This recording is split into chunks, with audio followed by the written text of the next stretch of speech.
అన్న అందరికీ నమస్తే. జై భీమ్ రెడ్ సల్యూట్. నేను మీ వీరపాపన్న. ఈరోజు మీకోసం ఒక చిన్న మాట చెప్పాలనుకుంటున్నా. తండ్రి కొడుకుల మధ్యన సంభాషణ జరుగుతుంది. ఏమని, నాన్న నాకు 15 సంవత్సరాలు వచ్చాయి, భవిష్యత్తులో నేను ఎలా జీవించాలి అని చిన్న క్వశ్చన్ తండ్రికి కుమారుడు వేశాడు. అప్పుడు తండ్రి ఒకటే ఒక మాట చెప్పాడు. ఏంటి నాన్న, ఎందుకు వచ్చింది ఆ డౌట్ నీకంటే, నాన్న మీరు ఎలాగో అలాగా నన్ను చదువుతూ ఇప్పటివరకు నన్ను పెంచి పెద్ద చేశారు, భవిష్యత్తులో నేను ఎలా బతకాలో నాకు అర్థం కావట్లేనా, అప్పుడప్పుడు మీరు టెన్షన్ పడుతుంటే చూసి నేను కొంచెం ఇబ్బంది పడుతున్నా అని చెప్పంటే, నాన్న ఆ కొడుకును దగ్గరకు పిలుచుకొని భుజం మీద చేసి ఒక మాట చెప్పాడు. ఏం చెప్పాడు తెలుసా? చిన్న లాజిక్.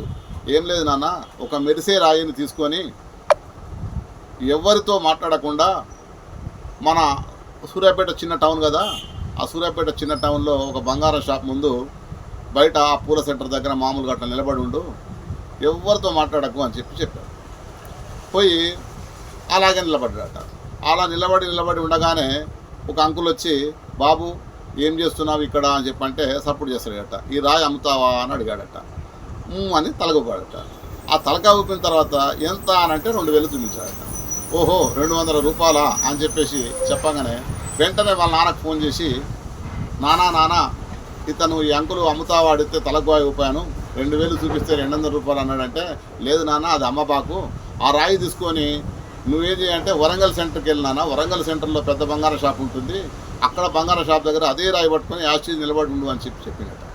మళ్ళీ ఆ రాయిని పట్టుకొని వరంగల్ వెళ్ళి వరంగల్లో బంగారం షాప్ ముందు నిలబడి ఉన్నాడు ఈ అబ్బాయి.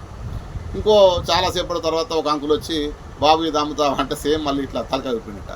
అదే ఎంత అని చెప్పనగానే 2000 చూపించినట్ట. ఓహో 2000 అంటే ఎంత, 2000 రూపాయలా అని చెప్పేసి అనంటే, అబ్బా అక్కడ 200 అన్నాడు, ఇక్కడ 2000 అన్నాడు, ఏంది అబ్బా అని చెప్పేసి డౌట్ వచ్చి వాళ్ళ నాన్నకు మళ్ళీ ఫోన్ చేసి, నాన్న అక్కడ సూర్యాపేట 200 రూపాయలు అని చెప్పి అంటే ఇక్కడ వరంగల్లో 2000 అంటున్నారు, ఏంది నాన్న నాకు అర్థం కాలేదంటే, లేదు నాన్న మనం హైదరాబాద్లో బంజారా హిల్స్లో బంగారం షాప్ ఉంది కదా, అక్కడ సేమ్ అది అట్లే నిలబడిపో అని చెప్పంటే మళ్ళీ ఆ అబ్బాయి పోయి అక్కడ నిలబడ్డట.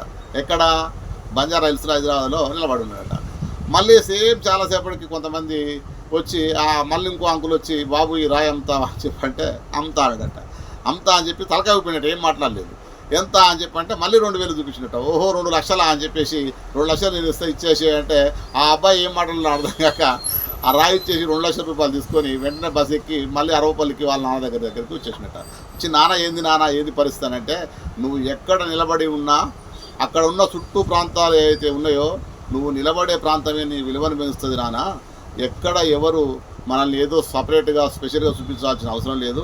బ్రతకడం అంటే ఎక్కడైనా బతకొచ్చు. ఇక్కడ 200తో బతకొచ్చు, ఇక్కడ 2000తో బతకొచ్చు, అక్కడ 2 లక్షలతో బతకొచ్చు. కానీ నువ్వు ఎక్కడ బతకాలనేది మాత్రమే నువ్వే నిర్ణయించుకోవాలి. నీ స్టేజ్ ఏందనేది నువ్వే నిర్ణయించుకోవాలని చెప్పేసి ఆ తండ్రి ఆ కొడుకు సలహా ఇచ్చాడట. ఆ తండ్రి ఎవరో కాదు, తండ్రిని నేనే, నా కుమారునికి నేను సలహా ఇచ్చిన. జై భీమ్ రెడ్ సల్యూట్. నేను మీ వీరపాపన్న.